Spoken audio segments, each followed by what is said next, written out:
கர்த்தருடைய நாமம் மகிமைப்படுவதாக. உங்கள் யாவரையும் ஆண்டவராக இயேசுவின் நாமத்தினாலே ஒரு விஷயம் கூட நான் வாழ்த்துகிறேன். கர்த்தர் உங்களை அதிகமாய் ஆசீர்வதித்து கர்த்தர் நடத்துவாராக. ஆமென் சொல்லுங்க. ஆமென். தேவன் உங்களை அதிகமாய் ஆசீர்வதிப்பார். குடும்பங்களை கர்த்தர் ஆசீர்வதிப்பார். தொடர்ந்து உங்களுக்காகவும் குடும்பங்களுக்காகவும் நாங்கள் பெயர் சொல்லி ஜெபம் பண்ணி கொண்டிருக்கிறோம். கர்த்தர் நிச்சயமாகவே உங்களை அதிகமாய் ஆசீர்வதித்து வழி நடத்துவாராக. உங்கள் தேவைகள் எதுவானாலும் அந்த தேவைகளை கர்த்தர் சந்திக்க வல்லவர். அவர் செய்ய நினைக்கிறது ஒரு நாளும் தடைபடாது. வாழ்க்கையில் தேவன் செய்ய நினைக்கிற ஒரு காரியமும் தடைபடாது. எல்லாவற்றுக்கும் தேவன் உங்களுக்கு பதில் கொடுத்து உங்களை ஆசீர்வதிப்பார். ஆமென். விசுவாசத்தோடு இன்னும் ஜெபத்தில் அதிக நேரம் காத்திருங்க. இன்னும் கர்த்தருடைய சமூகத்துல காத்திருப்பதை விரும்புங்க. தேவன் அதை எதிர்பார்க்கிறார். ஹல்லேலூயா.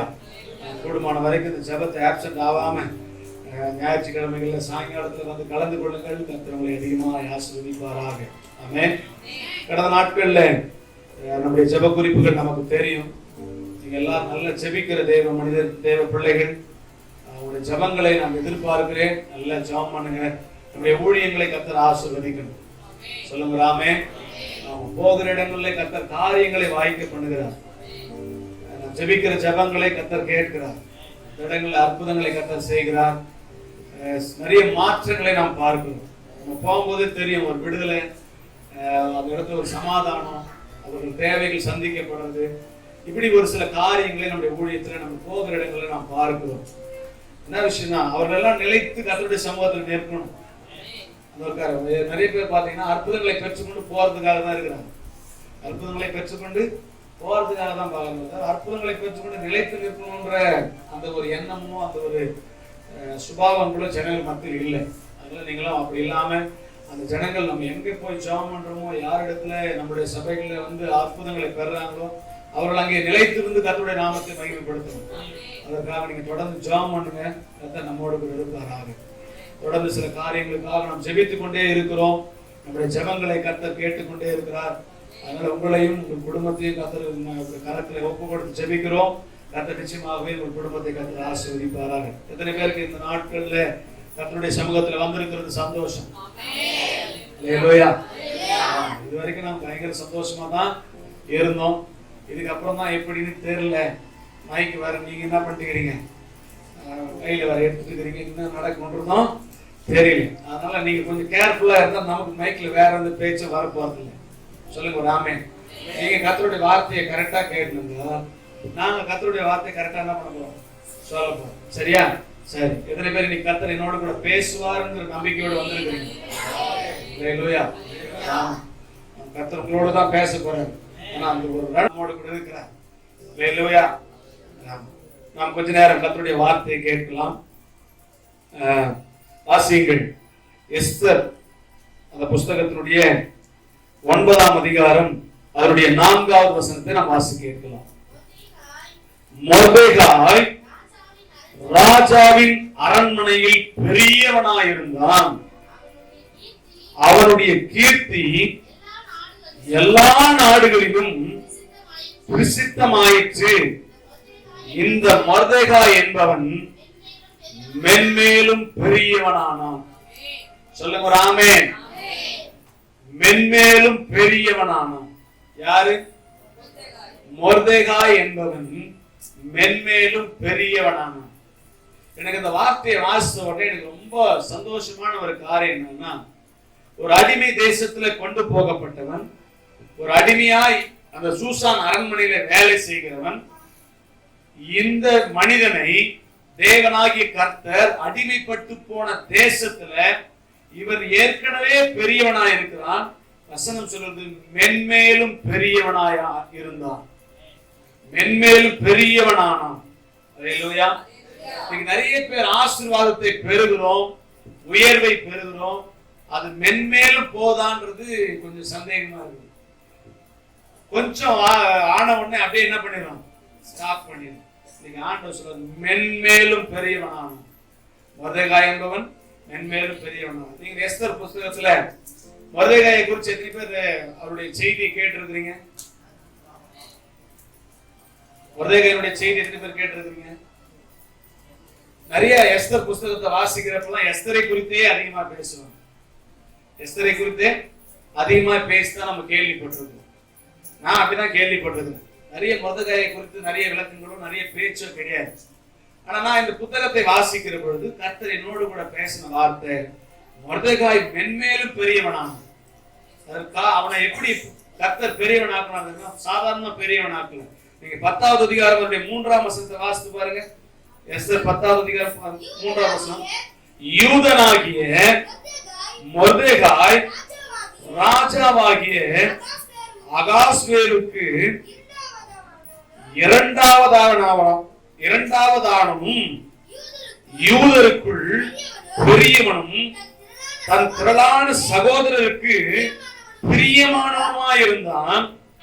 அன்றி தன் ஜனங்களுடைய நன்மையை நாடி தன் குலத்தாருக்கெல்லாம் சமாதானம் உண்டாக பேசுகிறவனுமாயிருந்தான். சொல்லுங்க ஆமென். இப்போ சாதாரணமா இவன் பெரியவனா இல்லை.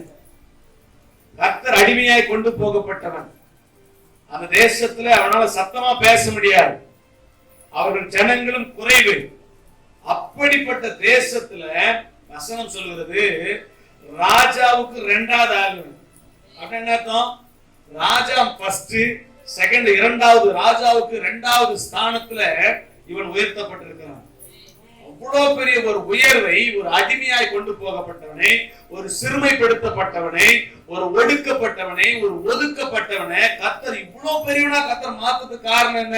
எப்படி இவனுடைய வாழ்க்கையில் அப்பேற்பட்ட ஒரு ஆசீர்வாதம் வந்துச்சு? இவனுக்கு என்று இருக்கிற ஸ்பெஷாலிட்டி என்ன? இவனுக்குள்ள இருக்கிற நல்ல குணாதிசயங்கள் என்ன? எப்பவுமே கர்த்தர் ஒருத்தரை ஆசீர்வதிக்கணும்னா அவனுடைய முதல்ல ஆண்டவர் பார்க்கிறது அவனுடைய இருதயத்தை தான் கர்த்தர் பார்க்கிறார். அவனுடைய சிந்தனைகளை கர்த்தர் பார்க்கிறார். அவனுடைய யோசனைகளை கர்த்தர் பார்க்கிறார். அவனுடைய கிரியைகளை கர்த்தர் பார்க்கிறார். இது எல்லாத்தையும் பார்த்துதான் ஒரு மனிதனை கர்த்தர் ஆசீர்வதிக்கிறார். நிறைய பேர் சொல்லுவாங்க, என்ன எதுவுமே பார்க்கல, கர்த்தர் என்னை ஆசீர்வதிச்சாரு. அவனுக்குள்ள இருக்கிற அந்த குணாதிசயங்களை பார்த்துதான் கர்த்தர் ஆசீர்வதிப்பார். சொல்லுங்க ஆமென். நீ முதல்ல ஆரம்பத்துல உனக்குள்ள ஏதோ ஒன்று இருக்குது, அதை பார்த்துதான் கர்த்தர் ஆசீர்வதிக்கிறார். சொல்லுங்க ஆமென். ஆமா, கர்த்தர் இன்னைக்கு கொஞ்சம் வித்தியாசம் எங்களோட கூட பேசுவாராக. இந்த காரியங்கள்ல கொஞ்சம் கவனிங்கள். அப்படி பார்த்துதான் கர்த்தர் நம்ம ஆசீர்வதிக்கணும். ஒரு தெரியுங்களா, நாம நினைப்போம் எனக்குள்ள இந்த காரியம் இல்ல, எனக்கு இந்த திறமைகள் இல்ல, எனக்கு இந்த தாளந்துகள் இல்ல, எனக்கு இந்த வரங்கள் இல்ல, எனக்கு இந்த கிருபைகள் இல்ல அப்படின்னு சொல்லி நாம நினைக்கலாம். ஆனா கர்த்தர் நமக்குள்ள அது இருக்குதுன்றத கர்த்தர் அறிந்திருக்கிறார். அதை பார்த்துதான் கர்த்தருடைய ஆசீர்வதிக்கிறார். அல்லேலூயா. சொல்லுங்க ஆமென். அல்லேலூயா. இந்த மொர்தெகாயை குறித்து ஒரு சில காரியத்தை நான் சொல்லுகிறேன், கவனிங்கள். இந்த மொர்தெகாய் அப்படின்னு சொன்னா அந்த வார்த்தையினுடைய அர்த்தம் சிறிய மனிதன் அர்த்தம். மொர்தெகாய் என்றால் சிறிய மனிதன் என்ற அர்த்தம், தொழுகிறவன் என்ற அர்த்தம், ஆராதிக்கிறவன் என்ற அர்த்தம். 3 அர்த்தம் சொல்லுங்க. சிறிய மனிதன், 2வது தொழுகிறவன், 3வது ஆராதிக்கிறவன். இந்த மொர்தெகாய் என்று சொன்னால் இந்த பெயருடைய அர்த்தம் இது. இந்த எஸ்தரின் புத்தகத்தில் மாத்திரம் மொர்தெகாய் என்கிற பெயர் 38 தடவை வருகிறது. எத்தனை தடவை? இருக்கிறதே 10 அதிகாரம் தான். இருக்கிறதே 10 அதிகாரம் தான். இந்த 10 அதிகாரத்துல இந்த மொர்தெகாய் என்ற பெயர் மாத்திரம் 38 தடவை என்ன பண்ணப்படுறது? இவர் யார் அப்படின்னு கேட்டா வசனம் சொல்றது, எஸ்தர் 2வது அதிகாரத்தை கொஞ்சம் வாசித்து பாருங்க. இவர் எப்படி அந்த சூசான் அரண்மனைக்கு போனார் அப்படின்னா, எஸ்தர் 2வது அதிகாரம் 5ஆம் வசனம் 6ஆம் வசனம் வாசித்து பாருங்க. அப்பொழுது சூசான் அரண்மனையிலே பென்யமீனாகிய கீசின் குமாரன் சிமேயினுடைய மகனாகிய யாவீரின் குமாரன் மொர்தெகாய் என்னும் பேருள்ள ஒரு யூதன் இருந்தான். அவன் பாபிலோன் ராஜாவாகிய நேபுகாத்நேச்சார் யூதாவின் ராஜாவாகிய எகோனியாவை பிடித்துக் கொண்டு போகிற போது அவனோடு கூட எருசலேமிலிருந்து பிடித்துக் கொண்டு போகப்பட்டவர்களில் ஒருவனாய் இருந்தான். புரிஞ்சுச்சா? யார் இந்த மொர்தெகாய் என்பவன்? கடைசி நேபுகாத்நேச்சர் வந்து யூதா தேசத்தை முற்றுகை போட்டு அவன் அரெஸ்ட் பண்ணி கொண்டு போகும் பொழுது அந்த ராஜாவோடு கூட பிடிக்கப்பட்டு போனவர் தான் இந்த மொர்தெகாய் என்பவர். ஆமென். மொர்தெகாய் என்பவர் இவர் ஒரு யூதன். இவர் யாரு? ஒரு யூதன். இவர் யூதன். அப்ப இப்படிதான் இவருடைய சம்பவங்கள் இருக்கிறது. இவர் இவருடைய தகப்பனுடைய பேர்லாம் இங்க சொல்லப்பட்டிருக்கிறது. இவருக்கென்று ஒரு சித்தப்பா இருந்திருக்கிறார். ஒரு சித்தப்பா இருந்திருக்கிறாரு. அவருடைய மகள் தான் எஸ்தர். எஸ்தருக்கு இன்னொரு பேர் என்ன? அத்சா. எஸ்தருக்கு இன்னொரு பேர் என்ன? அத்சா. அப்போ அந்த சிறிய தகப்பனுடைய மகள் தான் இந்த எஸ்தர். இந்த எஸ்தரை இவர் தத்தெடுத்து கொண்டார். எப்படி? சிறிய தகப்பனுடைய மகள்னா அவருக்கு என்ன உறவு முறை? சிறிய தகப்பனுடைய மகன் மகள். அப்ப அவருக்கு என்ன உறவு? தங்கச்சி. ஆனால் இவர் என்ன பண்ணாராம்? அந்த தங்கச்சிய தன்னுடைய சொந்த மகளாக தத்தெடுத்து கொண்டாராம். சொந்த மகளாக தத்தெடுத்து கொண்டு வளர்த்தார். இந்த சம்பவங்கள் எல்லாம் நமக்கு நல்லா தெரியும். சொல்லுங்க ஆமென். இப்ப நல்லா கவனிக்கணும். இந்த மொர்தெகாயை தேவனாகிய கர்த்தர் இவ்வளவு பெரிய உயர்வுக்கு, இவ்வளவு பெரிய ஆசீர்வாதத்துக்கு கொண்டு வருவதற்கு காரணம் என்ன? இவருக்குள்ள இருந்த நல்ல சுபாவங்கள் என்ன? இவருக்குரிய காரியங்கள் என்ன அப்படின்னு சொல்லி நாம் பார்க்க போறோம். சொல்லுங்க ஆமென். ஏன்னு கேட்டா, தேவனாகிய கர்த்தர் நம்மையும் பெரியவனாய் கர்த்தர் ஆசீர்வதிக்க போகிறார். எத்தனை பேர் ஆமென் சொல்றீங்க? எத்தனை பேருக்கு நான் இப்ப இருக்கிற நிலைமையே எனக்கு இருந்தா போதையா அப்படின்னு நினைக்கிறீங்க? எத்தனை பேரு அப்படி நினைக்கிறேன்னா, உனக்குள்ள எந்த ஒரு விரிவான தரிசனமும் உனக்கு இல்ல. உன்னை குறித்து உனக்கான என்ன இல்ல? விரிவான தரிசனங்களோ எதிர்காலத்தை குறித்து திட்டங்களோ இல்லாம நீ ஒரு குறுகிய மனப்பான்மை உடையவனா இருக்கிறன்னு அர்த்தம். கர்த்தர் உன்னையும் பெரியவனா கர்த்தர் மாற்றி தேசத்துல நீ இருக்கிற பகுதியில உன்னை கர்த்தர் ஆசீர்வாதமா வைக்கணும்னு விரும்புறார். சொல்லுங்க ஆமென். இன்னைக்கு நான் இந்த செய்தியை கேட்கிறேன். நீ வருங்காலத்துல நல்ல பெரிய மனிதனா மாறணும், ஒரு பெரிய ஆசீர்வதிக்கப்பட்டவனா இருக்கணும். சொல்லுங்க ஆமென். அதற்காக தான் கர்த்தர் இன்னைக்கே அந்த வார்த்தைகளை உங்களோடு கூட பேசிக் கொண்டிருக்கிறார். இந்த மொர்தெகாய் என்று சொல்லக்கூடிய இந்த தேவ மனிதனை குறித்து நீ அறிந்து கொள். இன்னைக்கு அந்த மனிதனுடைய வாழ்க்கையில இருந்த அந்த நல்ல சுபாவங்கள், அந்த மனிதனுக்குள்ள இருந்த நல்ல காரியங்கள் உங்களுடைய வாழ்க்கையில் நீ வரும் பொழுது தேவனாகிய கர்த்தர் உன்னையும் வருங்காலத்தில் ஒரு பெரியவனாய் கர்த்தர் மாற்ற போகிறார். எத்தனை பேர் ஆமென் சொல்றீங்க? கர்த்தர் மொர்தெகாயை பெரியவனாய் மாற்ற அன்னைக்கு வல்லமை உள்ளவராய் இருந்தாரானால் இன்றைக்கும் உன்னையும் பெரியவனாக்க இன்றைக்கும் அவர் வல்லமை உள்ளவராய் இருக்கிறார். சொல்லுங்க ஆமென்.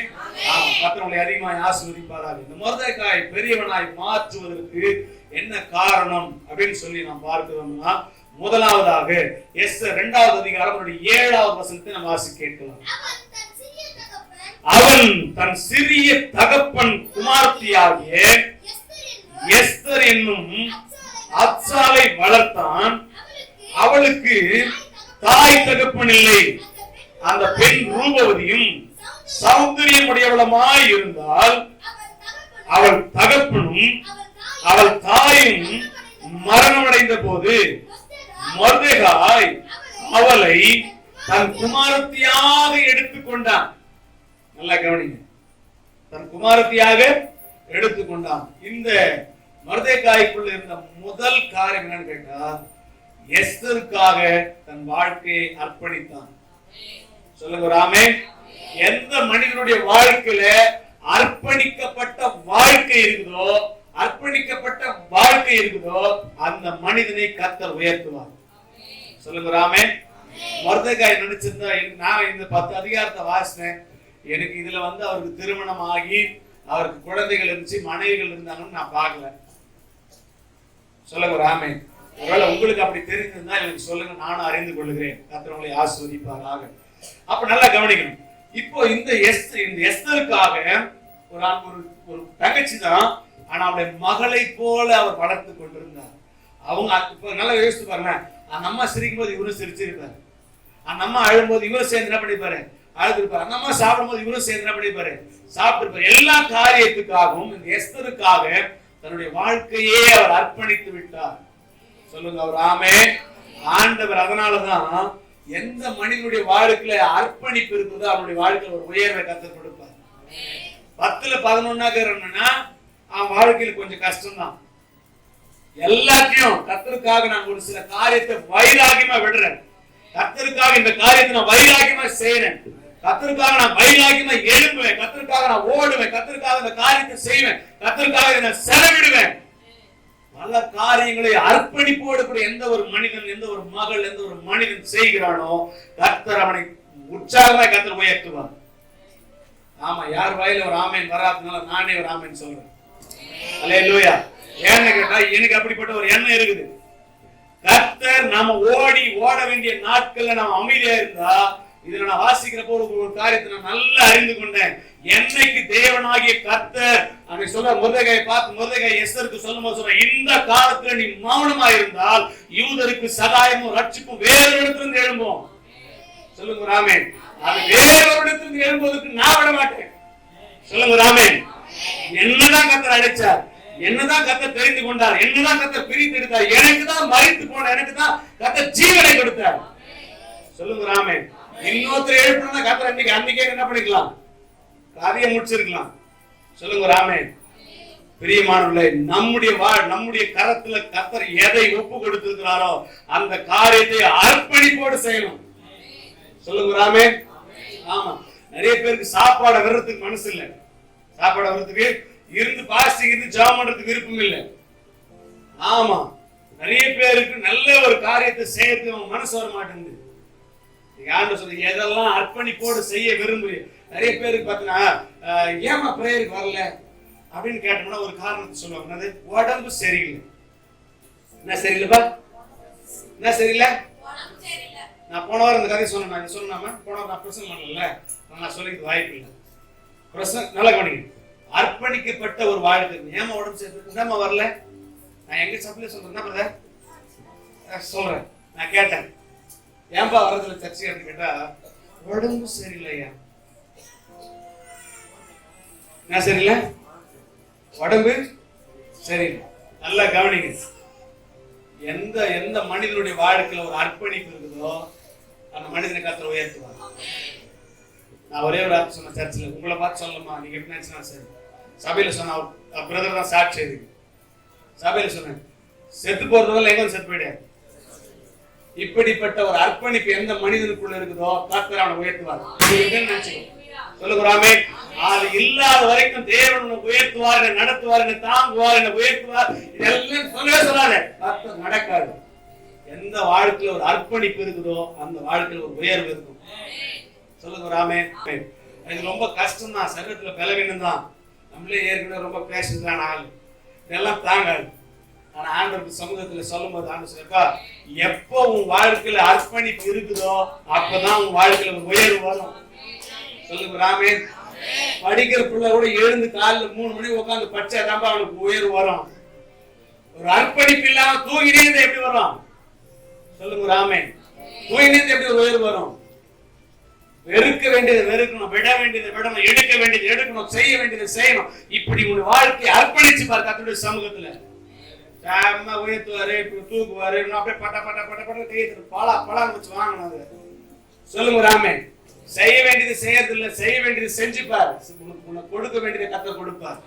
இல்லைன்னா கடைசி வரைக்கும் நம்ம இருக்கிற நிலைமையிலே தான் இருக்கணும். புரியுதப்பா? இருக்கிற நிலைமையில தான் நம்ம இருக்கணும். எத்தனை பேருக்கு அந்த ஆசை இருக்குது தெரியல. நான் சொல்றேன், நாம பெரியவனா மாறணும். எனக்கு பெரியவனா மாறணும்னு பெரிய பெரிய ஸ்டேஜ் கிடைக்கணும். என்னுடைய நான் காலைல சொன்ன சர்ச்சில் எனக்கு பெரிய ஆசீர்வாதம் என்ன தெரியுமா? நான் ஆராதிக்கிற சபையில் ஒரு 10,000 பேர் உட்காந்துருக்கணும். நான் ஞானஸ்தானம் கொடுத்தனா இருக்கணும். சும்மா உனக்கு ஞானஸ்தானம் கொடுத்தனா அந்த சபையில் உட்காந்து ஆராதி அப்படிலாம் எனக்கு மீட்டிங்லாம் எனக்கு விருப்பம் கிடையாது. நாம நம்மால் வளர்க்கப்பட்டவர்களா இருக்கணும், நம்மால போதிக்கப்பட்டவர்களா இருக்கணும், நம்மால இருக்கணும். தினம் வாரம் அவங்களுக்கு நம்ம பிரசங்கம் பண்ணணும். சொல்லுங்க ஆமென். அப்படிப்பட்ட ஒரு உயர்வு வேணும், அப்படிப்பட்ட ஒரு பெரியவனா மாறணும். ஆண்டவர் முதல் சொன்ன ஒரு காரணமா, முதல்ல நீ அர்ப்பணிக்குப்பா. வாழ்க்கையை கர்த்தருக்கு என்ன பண்ண? அர்ப்பணி. எந்த மனிதனுடைய வாழ்க்கையில அர்ப்பணிப்பு இருக்கிறதோ அவனுடைய வாழ்க்கையில ஒரு உயர்வு இருக்கும். நிறைய பேர் உயர்த்தப்படணும்னு ஆசை இருக்குது, ஆனா அர்ப்பணிக்கிறதுக்கு இல்ல, மனசு கிடையாது. சந்தோஷத்தை விடுறதுக்கு, பாவ சந்தோஷங்களை விடுறதுக்கு மனசு கிடையாது. பேசுற வார்த்தைகளை மாத்துறதுக்கான நம்ம நிறைய காரியங்கள் சொல்லுவேன், இதெல்லாம் கிடையாது. ஆனா உயர்வு மட்டும் வேணும், ஆசீர்வாதம் மட்டும் வேணும். ஆண்டவர் சொல்ற, விட வேண்டியதை விடு, எடுக்க வேண்டியதை எடு, செய்ய வேண்டியதை செய், எல்லா காரியத்தோட கூட நான் இருப்பேன். அல்லேலூயா. ஆமா, இன்னைக்கு ஆண்டவரை உயர்த்தணும்னா அர்ப்பணிக்கப்பட்ட வாழ்க்கை வாழணும்.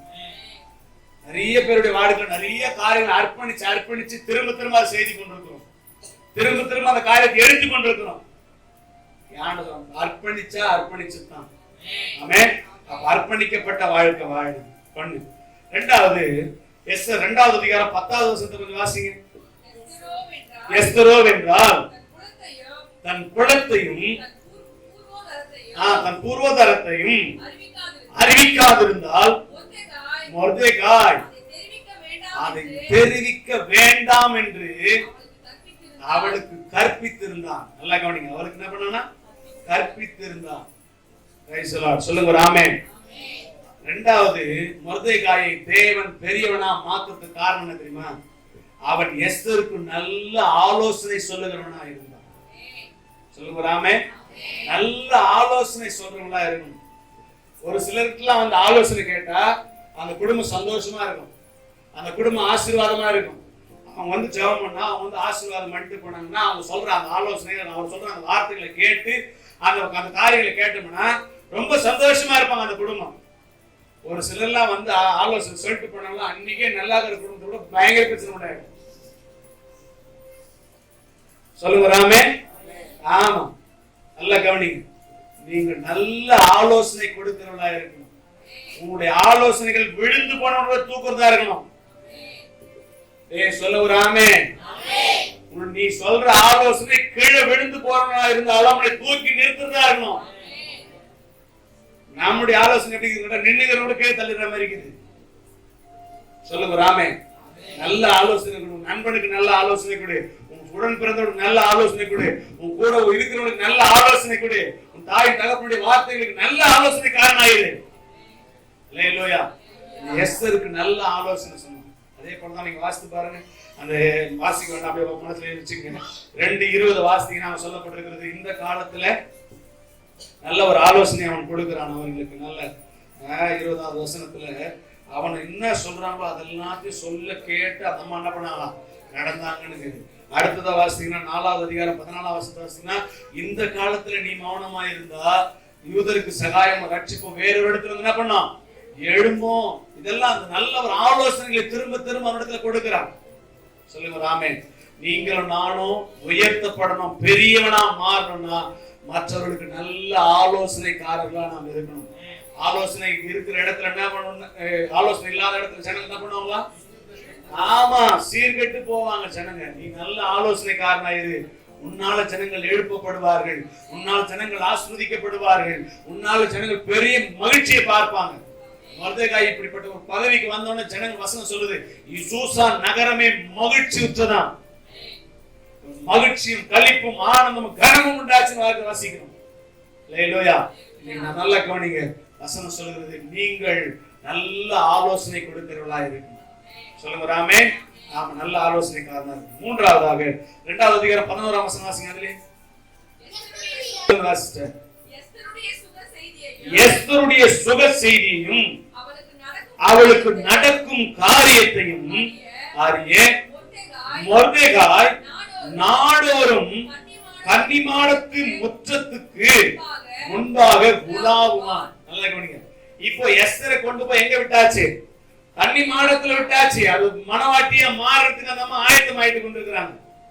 ஆயத்தமாய் கொண்டிருக்கிறவர்கள் மத்தியில இவர்கள் அந்த கன்னிமாடத்திலே உலாவி கொண்டிருப்பாராம். எங்க கன்னிமாடம்? ஏன்னு கேட்டா, நாம கொண்டு போய் விட்ட எஸ்தருக்கு நாம அந்த இடத்துல இருந்தா தான் ஒரு பாதுகாப்பு. சொல்லுங்க ராமே. நாம அந்த இடத்துல இருந்தா ஒரு பாதுகாப்பு. அங்க உள்ளகிறாளுக்கும் தைரியமா இருப்பான். உள்ளகிறாளு, ஆமா எங்க அண்ணன் வெளியே நிக்கிறாருப்பா, தைரியமா இருப்பேன் அப்படின்னு சொல்லி அந்த ஒரு காரியம் இருந்துச்சு. நல்லா கவனிங்க. நீங்களும் கூட மற்றவர்களுக்கு உங்களால பாதுகாப்பு உண்டாகணும். சத்தமா ஒரு ஆமேன் சொல்லுங்க. ஒரே ஒரு அம்மா மட்டும் தான் ஆமேன் சொல்லுச்சு. அவங்களை கர்த்தர் ஆசீர்வதிப்பாராக. அல்லேலூயா. ஆமா, நீங்களும் மற்றவர்களுக்கு நல்ல அரணாய், நல்ல பாதுகாப்பாய், நல்ல ஒரு கேடகமா நீங்க இருக்கணும். ஆண்டவர் உங்களோட கூட தான் நீங்க மற்றவர்களுக்கு அப்படி இருப்பீங்க. மற்றவங்களை போய் பயமுறுத்த கூடாதுமா. என்ன வரணும்? நீ பாதுகாப்பா இருக்கணும். உன் வாயிலிருந்து புறப்படுகிற வார்த்தைகள் விசுவாசம் உள்ள வார்த்தைகளா இருக்கணும். நீ பேசுற காரியங்கள் எல்லாம் அவங்கள பாதுகாப்பு உண்டாக்குறதா இருக்கணும். கவலைப்படாதீங்க, தேவன் இருக்கிறார், கர்த்தர் பார்த்துக் கொள்வார், அவர் செய்வார், அவர் நடத்துவார், அவர் பாதுகாப்பார், அவர் நம்மோடு கூட இருக்கிறார் சொல்லி அவங்களுக்கு ஒரு நல்ல பாதுகாப்பா இருக்கணும். சொல்லுங்க ராமே. நிறைய பேர் போய், நிறைய ஜனங்கள் போய் மற்றவங்க பார்க்க போனா பயமுத்து வந்துடுறாங்க. அப்பா அந்த அம்மா மனுஷன் ஒரே பயமா இருக்குப்பா, என்ன இருக்குது? பயமா இருக்குது. சொல்லுங்க ராமே, நீ கர்த்தர் நம்மோடு கூட இருக்கிறார். நீ மற்றவர்களுக்கு பாதுகாப்புள்ளவனா இருக்கணும். பாதுகாப்புள்ளவனா இருக்கணும் அப்படின்னு என்ன அர்த்தம்? நல்ல பாதுகாப்புள்ளவனா நீ இருக்கணும்னு அர்த்தம். அவங்களுக்கு முன்னாடி போய் நல்ல ஆலோசனை நல்லா கொடுத்து அவங்களுக்கு தைரியமான வார்த்தைகளை பேசணும். பின்னாடி இருந்து நல்லா அவங்களுக்காக ஜெபம் பண்ணணும். இதுதான் பாதுகாப்பு. இதுதான் பாதுகாப்பு. சொல்லுங்க ராமே. ஆமா, நேரம் இல்லாத வேகமா முடிக்கிறேன். சரியா? எஸ்தருக்கு நல்ல பாதுகாவலனா இருந்தான். அடுத்தது 3வது அதிகாரம் 2வது வசனம். எஸ்தர் 3வது அதிகாரம் 2வது வசனம். ஆகையால் ராஜாவின் அரண்மனை வாசலில் இருக்கிற ராஜாவின் ஊழியக்காரர் எல்லாரும் ஆமானை வணங்கி நமஸ்கரித்து வந்தார்கள். அவனுக்கு இப்படி செய்ய வேண்டும் என்று ராஜா கட்டளையிட்டிருந்தான். ஆனாலும் மொர்தெகாய் அவனை வணங்கவும் இல்லை, நமஸ்கரிக்கவும் இல்லை. நான் சொல்ற பாயிண்ட் என்னன்னு கேட்டா, 5வது விஷயம் என்னன்னு கேட்டா, சத்துருவை வணங்காதவன். சொல்லுங்க ராமே. எதை வணங்காதவன்? சத்துருவை வணங்காதவன். வரும்போது தான் ஒரு லேட்டஸ்ட் நியூஸ் ஒன்று கேட்டோம் எங்க விசுவாசியை குறிச்சு. அது சொல்லிச்சான், ஆமா ஆமான்னு பலான பேரை சொல்லி, அது வேற ஒரு இது பேரை சொல்லி, அது நல்ல தெய்வம் தான், எங்க இயேசுவும் நல்ல தெய்வம் தான். என்னது?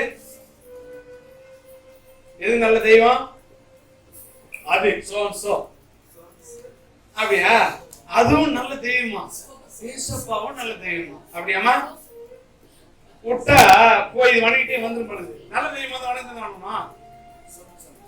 அப்ப நான் நினைச்சேன், சொல்லுங்க ராமே, இதெல்லாம் கடைசி வரைக்கும் எங்க வராது? வாய்ப்பு இல்லை. நல்லா கவனிங்க. இங்க சொல்லுது ராஜா கட்டளையிட்டு இருந்தான். என்னன்னு சொல்லி, மொர்தெகாயை நீ என்ன பண்ணணும்? மொர்தெகாய் இருந்து எந்த எவ்வளவு இருக்கட்டும், ஆமான வந்து என்ன பண்ணணும்? வணங்கணும்னு சொல்லிட்டான். ஆனா வேதம் சொல்லுது இங்க, அவன் ஒரு யூதனானதால், யாரு? மொர்தெகாய் ஒரு யூதனானதால் அவனை நமஸ்கரிக்கவும் இல்லை, அவனை வணங்கவும் இல்லை. ஏன் வணங்கல? இவர்களுக்கு ஒரு கட்டளை இருக்கிறது. என்ன கட்டளை கேட்டா, யாதொரு சொரூபத்தை ஆகிலும் யாதொரு விக்கிரகத்தை ஆகிலும் வணங்க கூடாதுன்ற ஒரு கட்டளை எங்க பிறப்பிக்கப்பட்டது? இவர்களுக்கு சீனாய் மலையிலே கொடுக்கப்பட்ட ஒரு கட்டளை இருக்கிறது. சொல்லுங்க ராமே. அந்த வார்த்தையுடைய இவன் யூதனானதால் இருதயத்தில் அந்த வார்த்தை இருக்கிறது.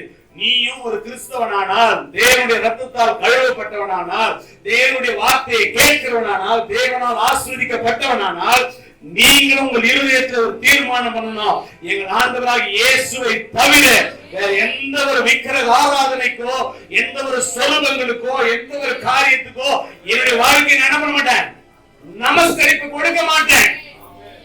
மாதா கோயிலுக்கு போய் வருது, அதுக்கு போய் சிலை வணக்கம் பண்ணிட்டு வருது, இதெல்லாம் ஒத்துக்க முடியாது. சொல்லுங்க ராமே. ஆமா, வசனம் சொல்லுது, எஸ்தர் அங்க மொர்தெகாயை குறித்து சொல்லுது, நமஸ்கரிக்கவும் இல்லை. இங்க போய் வந்து, அங்க போய் வந்து, இத்த பார்த்து வந்து, அத்தை பார்த்து, எத்த பார்த்தாலும் விடுதலை வராது, எதை பார்த்தாலும் ஆசீர்வதிக்கப்பட முடியாது. நமஸ்கரிக்க மாட்டேன். இதனுடைய விளைவு என்ன தெரியுமா? இவன் ஒருத்தன் தான் பிரதர் அவன் வணங்கல. யாரு? ஆமான. இந்த ஆமான வணங்காத யார் மட்டும்தான்? மொர்தெகாய் மட்டும்தான். தண்டனை என்ன தெரியுமா? யூத குல அனைத்துக்குமே தண்டனை. ஆமான் யாருக்கு போய் ஒருத்தனை மட்டும் என்ன பண்ணக்கூடாது? நம்ம 127 நாட்களுக்கு ஒரு யூதனை கூட விடக்கூடாதுடா, எல்லாரும் காலி பண்ணடா அப்படின்னா. இவனுக்கு அந்த வார்த்தைகள் தெரிந்த பேரும் அவனை நமஸ்கரிக்கவும் இல்லை, அவனை வணங்கவும் இல்லை. சொல்லுங்க ராமே. பாயிண்ட் என்னன்னா, ஜீவனே போனாலும் இயேசுக்காக போயிட்டோம். ஜீவனே போனாலும் இயேசுக்காக போயிட்டோம். வேற எத்தனை வணங்கி போச்சுன்றதுலாம் வேணாம். அல்லேலூயா. ஆமா, கர்த்தர் நம்மை ஆசீர்வதிப்பாராக. வேற எந்த வணக்கத்தையும் வைத்துக் கொள்ளாதீங்க, கர்த்தர் நம்மோடு கூட பேசுகிறார். ஆமென். அடுத்த ஒரு காரியம் வாசிங்க, 4வது அதிகாரம் 1வது வசனம். நடந்த யாவற்றையும் மொர்தெகாய் அறிந்தபோது இரட்டுடுத்தி சாம்பல் போட்டுக்கொண்டு நகரத்தின் நடுவே புறப்பட்டு போய் துயரமுள்ள மகா சத்தத்துடனே அலறிக்கொண்டு, இந்த தேசத்தின் மேல வந்த அந்த கொடுமையை பார்த்து மற்றவர்களுக்காக அழுது துக்கித்து ஜெபிக்கிறவனா இருந்தான். மற்றவருடைய பாரத்தை தன் பாரமா ஏற்றுக்கொள்ளவனா இருந்தான். அவனுக்கு நடந்தா என்ன, எனக்கு குடும்பம் நல்லா இருக்குது, நாங்க ஆசீர்வதிக்கப்படுவோம், எங்க ஊர் நல்லா இருக்குது, எங்க குடும்பம் நல்லா இருக்குது, இப்படி போகிறவனே அல்ல. ஆண்டவர் உயர்த்தணும்னு நினைக்கிறது, ஆண்டவர் பெரியவனாகணும்னு நினைக்கிறது யாரே தெரியுமா? மற்றவர்களுக்காக பாரப்படுகிறவனை. பவுல் சொல்ற மற்றவருடைய பாரத்தை தன் பாரத்தை போல ஏற்றுக்கொள்ளணுமா? அவர் சொல்றாரு, ஒரு விசுவாசியை உருவாக்குவதற்கு நான் கர்ப்ப வேதனைப்படுகிறேன். அப்படிப்பட்ட ஒரு வேதனை நம்முடைய வாழ்க்கையில் இருக்கணும். எதை குறிச்சு? மற்றவருடைய ரட்சிப்பை குறித்து, மற்றவருடைய பாரத்தை குறித்து, அவருடைய வியாதியை குறித்து, அவருடைய கஷ்டத்தை குறித்து நம்ம இடத்துல சொல்லும்போது அவ்வளவு பாரத்தோடு நம்ம பேசுறவங்களா இருக்கணும். அல்லேலூயா. அடுத்து நல்லா உபவாசித்து ஜெபம் பண்ணுகிற ஒரு மனிதனை தான் கர்த்தர் பெரியவனாக்குவார். இவன் அந்த வார்த்தையை கேட்டோன்னா போய் ரட்டுடுத்தி சாம்பல்ல உட்கார்ந்தான் வசனம் சொல்லுது. இதே போலதான் உபவாசம் இருக்கிற மனிதனை கர்த்தர் உயர்த்துவார். அல்லேலூயா, அல்லேலூயா. நீ உபவாசம் இருக்கு உங்களுக்கு தெரிய வேண்டிய அவசியம் இல்லப்பா. நீ கர்த்தருடைய சமூகத்துல போய் உட்கார்ந்து ஜெபம் பண்ணு. உபவாசம் இருந்து ஜெபம் பண்ணு. கர்த்தர் உன்னை உயர்த்தும் போது எல்லாரும் பார்ப்பாங்க. அல்லேலூயா. இங்க வசனம் சொல்லுது, மொர்தெகாய் போய் உட்கார்ந்து உபவாசித்து ஜெபம் பண்ணானாம். அல்லேலூயா. நீங்களும் அப்படி உபவாசித்து ஜெபம் பண்ணுங்க, கர்த்தர் உங்களை உயர்த்துவார். ஆமென். அடுத்து ஒரு காரியம், எஸ்தர் 4வது அதிகாரம் 17வது வசனம். எஸ்தர் 4வது அதிகாரம் 17வது வசனம். அப்பொழுது மொர்தெகாய் புறப்பட்டு போய் எஸ்தர் தனக்கு கற்பித்தபடியெல்லாம் செய்தான். எஸ்தர் கற்பித்தபடியெல்லாம் ஏற்கனவே நம்ம ஒரு வசனத்தை வாசித்தோம். அங்க யார் சொல்றபடியெல்லாம் கேட்டாங்க? மொர்தெகாய் சொல்றதெல்லாம் யார் கேட்டாங்க? எஸ்தர் கேட்டாங்க. இப்ப யார் சொல்றத கேக்குறாங்க? எஸ்தர் சொல்றத மொர்தெகாய் கேட்கிறான். சொல்லுங்க ஆமென். நீ உயர்த்தப்பட வேண்டுமானால், நீ பெரியவனாய் மாற வேண்டுமானால், நீ சொல்றது மட்டும் கேட்கணும்னு நினைக்காத, உங்களுக்கு சொல்றதையும் கேளு. அப்படின்னு அர்த்தம், நீயும் தாழ்மை உள்ளவனாக. மொர்தெகாய் சொல்லிக்கலாம்ல, ஏய் இவ்வளவு நாள் நான் சொல்றது நீ என்ன பண்ணுங்க கேட்டு, இப்ப புதுசா நீ ஆலோசனை கொடுத்துருக்க, அதெல்லாம் நான் கேட்க வேண்டிய அவசியம் எனக்கு கிடையாது. நான் சொல்றது நீ என்ன பண்ண கேளு. நீ நிறைய குடும்பத்துல அதான் பிரச்சனையே. யார் சொல்றது கேளு, நான் சொல்றத முதல்ல கேளு. நீ சொல்றத கேட்க வேண்டிய அவசியம் எனக்கு கிடையாது. தாழ்மை உள்ளவனாய் சொல்லுங்க ராமே. தாழ்மை உள்ளவனாய் தன்னைத்தான் தாழ்த்துவன் உயர்த்தப்படுவான். நிறைய பேருடைய வாழ்க்கையில தாழ்மையில பிரதர் உயர்வே அதனால பார்க்க முடியல, பெரியவனா மாற முடியல. நிறைய பேருக்கு பெரியவர்களான ஒரு குடும்பத்துக்கு பெருசுதான், ஆனா அந்த பெரியவனுக்குரிய தகுதிகள் என்ன பண்ண மாட்டேங்குது, இருக்க மாட்டேங்குது. அதனாலதான் உன பெரியவர்களா பாதிக்கிறது இல்ல. சொல்லுங்க ராமே. இன்னைக்கு ஆண்டவர் சொல்றாரு, தன்னை தாழ்த்துகிறவனாயிரு. அல்லேலூயா. தன்னை தாழ்த்துகிறவனாயிரு. ஆண்டவர் சொல்ற தன்னை தாழ்த்துகிறவனாயிரு. மொர்தெகாய் எஸ்தர் சின்ன பொண்ணுதான், அந்த வார்த்தை சொன்ன, சரிமா நீ சொன்னதுல என்ன பண்ற செய்யறேன். போய் செஞ்சாங்க. கர்த்தர் ஒரு பெரிய மாற்றத்தை கர்த்தர் கொடுத்தார். என்னுடைய உயர்வுக்கு அதுவும் ஒரு காரணம். தன்னை தாழ்த்துகிறவனாயிருந்தான் மொர்தெகாய். கடைசி ஒரு காரியம், எஸ்தர் 2வது அதிகாரம் 23ஆம் வசனம் 21ஆவது வசனத்திலிருந்து 23ஆம் வசனம் வரைக்கும் நான் வாசித்தால் வாசிக்க வேண்டியதில்லை, கவனியுங்கள். அந்த இடத்துல நமக்கு நல்லா தெரியும் அந்த சம்பவங்கள். மொர்தெகாய் ஒரு வேலைக்காரன். மொர்தெகாய் யாரு?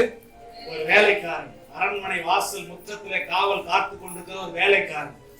இந்த வேலையில இவன் உண்மையா இருந்தான். தம்பி கவனிக்கிறியாப்பா? தனக்கு கொடுக்கப்பட்ட வேலையில எப்படி இருந்தான்?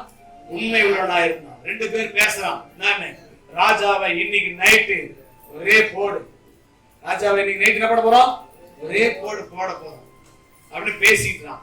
இந்த வார்த்தையை மொர்தெகாய் கேட்ட உடனே இந்த வார்த்தையை ராஜாவுக்கு அறிவிக்கிற வண்ணமாக எஸ்தருக்கு அறிவிக்கிறான். எஸ்தர் மொர்தெகாயுடைய பெயரால் யாருக்கு எழுதப்பட்டது கடிதம்? ராஜாவுக்கு எழுதப்பட்டது. ராஜாவுக்கு எழுதப்பட்ட விசாரித்து பார்த்தா ஆமா அது உண்மைதான் சொல்லி அந்த 2 பேரும் என்ன பண்ணியாச்சு, தூக்கி போட்டாச்சு. நல்லா கவனிங்க. இந்த ராஜா இந்த மொர்தெகாய் நினைச்சிருந்தா, எவனோ போறான், நமக்கு என்னப்பா வந்துச்சு, நமக்கு அந்த ஆபத்து வரல, நாம இப்படியே இருந்துக்கலாம் அப்படி என்ன பண்ணல, இருந்துக்கல. நல்லா கவனிங்கள். தனக்கு கொடுக்கப்பட்ட வேலையில அவன் உண்மையா இருந்தான். உண்மை உள்ள மனுஷன் பரிபூர்ண ஆசீர்வாதங்களை பெறுவான். எந்த மனிதன் உண்மையா இருக்கணும் அவன் உயர்ந்த அடைக்கலத்துல வைப்பான். வசனம் சொல்லுது, எந்த மனிதனால் அவன் அவமதிக்கப்பட்டானோ, எந்த மனிதன் அவனை சாகடிக்கணும்னு நினைச்சானோ, அதே மனிதனாலே மொர்தெகாய் உயர்த்தப்பட்டான். சொல்லுங்க ஆமென். ஆமா, ஆமானுக்கு ஒரு பெரிய எண்ணம். என்ன எண்ணம் அவனுக்கு? ராஜா என்ன தவிர யாரை உயர்த்த போறாரு, யாரை கனம் பண்ண போறாரு அப்படின்னு அவருக்கு ஒரு எண்ணம். ராஜா கனம் பண்ற ஆளை நான் என்ன பண்ணணும் அப்படின்னு கேட்டா, ஒண்ணு ராஜா அவருக்கு உங்க ட்ரெஸ் போடணும், நீங்க போடுற நகையெல்லாம் அவருக்கு போடணும், நீங்க உட்கார்ந்து போவீங்களே குதிரை, அதுல என்ன பண்ணணும், உட்கார வைக்கணும். அவரை கொண்டு நகரத்தின் வீதியில இவர் ராஜாவுக்கு அடுத்தவன் சத்தமா சொல்லணுமா. இவருக்கு நினைப்பு என்ன சொல்ல போறாங்கன்னு சொல்லுங்க ராமே. அங்க சொன்னாரப்பா அப்படின்னா அதே மாதிரி ஒண்ணு கூட தவறு கூட, எது மாதிரி இப்படி சொன்ன பாத்தியா, ஒண்ணு கூட தவறு கூடாது. அதே மாதிரி போய் அந்த வாசல்ல உட்கார்ந்து பாருங்க. இவ்வளவு நாளா கண்டுக்காத மாதிரி இருந்தான், இவ்வளவு நாளா சிறுமைப்படுத்தப்பட்டவனா இருந்தான், இவ்வளவு நாளா உபத்திரவப்பட்டவனா இருந்தான், இவ்வளவு நாளா அவனை யாரும் கண்டுக்கதே இல்லை, அவனை யாரும் மதிக்கதே இல்லை. அவன் என் உயிரையே காப்பாத்தி இருக்கிறான்பா, எனக்காக அர்ப்பணிக்கப்பட்டவன். அவன் நீ என்ன பண்றது கேட்டா, அவனை போய் அப்படியே செய், அவனை போய் அப்படியே கனம் பண்ணு. எல்லாம் கவனிக்க சொல்லுவாரு, உன்னை உயர்த்துவதற்கு தேவன் ஒரு காலத்தை வச்சிருக்கிறார், உன்னை பெரியவன் ஆக்குவதற்கு கர்த்தர் ஒரு காலத்தை வைத்திருக்கிறார். அவன் வைத்திருக்கிற அந்த காலம் வரைக்கும், அவன் வைத்திருக்கிற அந்த நாள் வரைக்கும் நீங்கள் உங்கள் தேவனுடைய சமூகத்துல உண்மையா இருங்க, ஜெபிக்கிறதுல உண்மையா இருங்க, பைபிள் படிக்கிறதுல உண்மையா இருங்க, தேவனுடைய சமூகத்துல வரதுல உண்மையா இருங்க. எல்லா காரியத்திலும் உனக்கு என்னென்ன காரியங்கள் கொடுக்கப்பட்டிருக்கிறதோ, என்னென்ன பொறுப்புகள் உனக்கு கொடுக்கப்பட்டிருக்கிறதோ அந்த பொறுப்புகள்ல உண்மையா இருங்க. மனிதன் பார்க்கிறான்னு செய்யாத எந்த ஒரு காரியத்தையும், மனிதன் பார்த்தா தப்பா நினைச்சவன் செய்யாத எந்த ஒரு காரியத்தையும் தேவன் பார்ப்பார். தேவன் பார்க்கிறார், தேவன் பார்க்கிறார், தேவன் பார்க்கிறார். எல்லா காரியத்தையும் தேவனை முன்னிட்டு செஞ்சுப்பார், உண்மையா செஞ்சுப்பார். அந்த காரியத்துல கர்த்தர் உன்னை உயர்த்துவார். நீ வேலை செய்கிற இடத்திலேயே கர்த்தர் உன்னை உயர்த்துவார். நீ எந்த இடத்துல இருக்கிறியோ அந்த இடத்திலேயே கர்த்தர் உன்னை உயர்த்துவார். உன் குடும்பத்துல கர்த்தர் உன்னை உயர்த்துவார். நீ போகிற இடங்கள்ல, நீ வருகிற இடங்கள்ல தேவனை மென்மேலும் பெரியவனாய் கர்த்தர் மாற்றுவார். பெரியவனா மாத்துவேன்னு தான் கர்த்தர் இன்னைக்கு உன்னோடு பேசிக் கொண்டிருக்கிறார். மொர்தெகாயை அடிமைப்படுத்தப்பட்டவனை, ஒரு சிறுமைப்படுத்தப்பட்டவனை, ஒரு ஒடுக்கப்பட்டவனை அவனை பெரியவனாய் கர்த்தரால் மாற்ற முடியுமானால், தேவனுக்காக அர்ப்பணிக்கப்பட்டு உண்மையாய் வாழ்ந்து கொண்டிருக்கிறாயே, தேவனுக்காக உண்மையாய் அர்ப்பணிக்கப்பட்டு இந்த நேரத்தில் எல்லாரும் எல்லாரும் காரியத்தை பார்த்து கொண்டிருக்கிறாங்க, எல்லாத்தையும் விட்டுட்டு கர்த்தருடைய சமூகத்தில் உட்கார்ந்து இருக்கிறீங்களே, உங்களை உயர்த்துவதற்கு தேவன் பெரியவனாய் இருக்கிறார். அவர் பெரிய தேவன், அவர் அப்படியே செய்ய வல்லமை உள்ளவர். நாம் மாறணும் ஆசை. எல்லாம் முழங்கால் படிடுங்க, நேர் முழங்கால். வாலிப தம்பியெல்லாம் கர்த்தர் உங்களோட தான் பேசியிருக்கிறார். எத்தனை பேர் இந்த வார்த்தையை கேட்டியோ இல்லையோ தெரியல.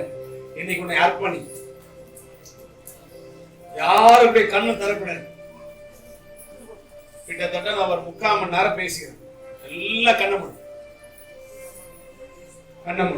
கர்த்தருடைய சமூகத்தை நோக்கிப்பா. எத்தனை பேர் பெரியவன் ஆகணும்னு ஆசை, எத்தனை பேர் நல்ல ஒரு ஸ்தானத்துக்கு வரணும்னு ஆசை, நீ உயர்த்தப்படணும்னு ஆசை. தம்பி, அருமையான அக்கா, எல்லாருக்கும் சொல்றேன், எல்லா கண்களை மூடி கர்த்தரை நோக்கி பாருங்க. மொர்தெகாயை உயர்த்தினவர் உன்னையும் உயர்த்துவார். அன்னைக்கு ஒருத்தன ஒரு பார்வையா, இன்னொரு பார்வையா அல்ல. வசனம் சொல்றது, தேவன் பட்சபாதம் உள்ளவர் அல்லவே,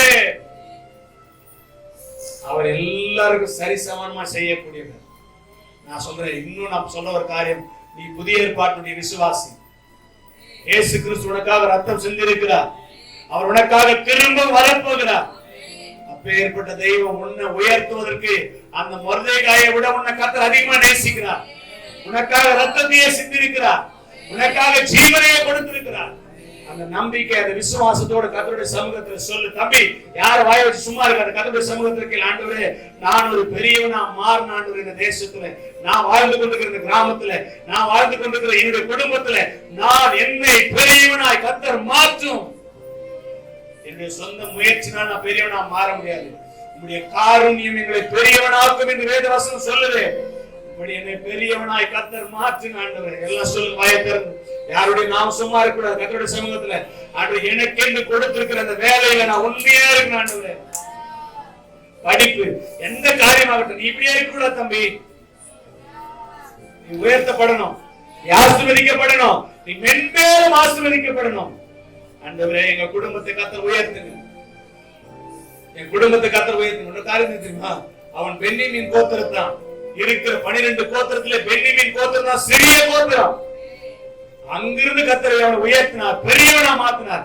அடிமையாய் கொண்டு போகப்பட்ட தேசத்துல அவனை கர்த்தர் உயர்த்த கூடுமானால் உன்னையும் உயர்த்த கூடும், உன்னை உயர்த்த கூடும். தேவன் யாரை கொண்டிலும் ரட்சிக்க அவரால் முடியும். அநேக பேரை கொண்டாலும் கொஞ்சம் பேரை கொண்டாலும் தேவனுக்கு ரட்சிக்க தடை இல்லை. நீ சிறியவனா இருந்தாலும் பெரியவனா இருந்தாலும் கர்த்தர் உன்னை பெரியவன் ஆக்கணும்னு சொல்லிதான் இன்னைக்கு இந்த கூடாரத்துக்குள்ள கொண்டு வந்திருக்கிறார். இதை நீ உணர்ந்தா, இது உன்னோட கூட கர்த்தர் பேசினார், இந்த வார்த்தையை எடுத்துக்கொண்டா, இன்னைக்கு கர்த்தருடைய சமூகத்துல உன்னை முழுவதும் அர்ப்பணி, கர்த்தருடைய சமூகத்துல உன்னை முழுவதும் ஒப்புக்கொடு. தேவன் உன்னை பெரியவனாக்க போகிறார் தம்பி, உன்னை பெரியவனாக்க போகிறார். உன்னுடைய வாழ்க்கையில நீ ஒரு உயர்ந்த ஸ்தானத்தை பார்க்க போகிறாய். உன்னுடைய வாழ்க்கையில ஒரு பெரிய மாற்றத்தை தேவன் கொடுக்க போகிறார். கர்த்தருடைய சமூகத்துல உண்மையாக தேவனுடைய சமூகத்துல இன்னைக்கு உன்னை அர்ப்பணி.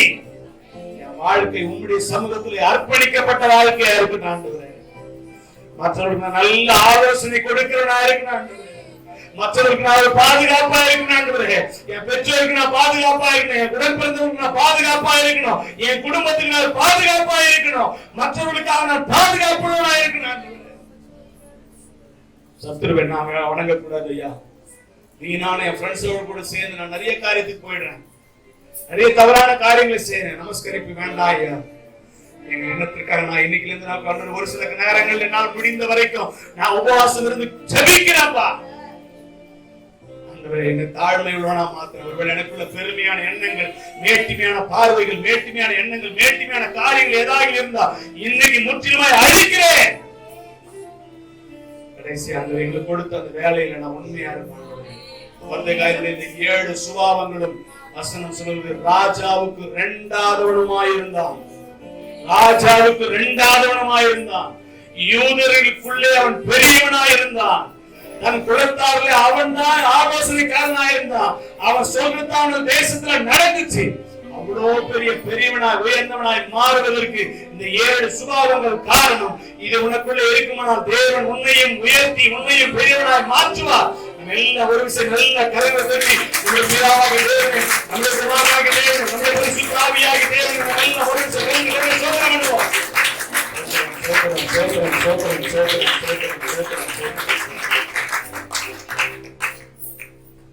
வருங்காலத்தில் கர்த்தர் நம்மை பெரியவர்களாக மாற்றப் போகிறார்.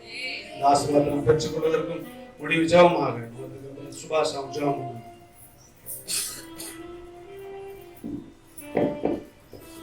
அன்பின் பரலோக பிதாவே, நல்ல வேலைக்காக உமக்கு நாங்கள் நன்றி செலுத்துகிறோம்.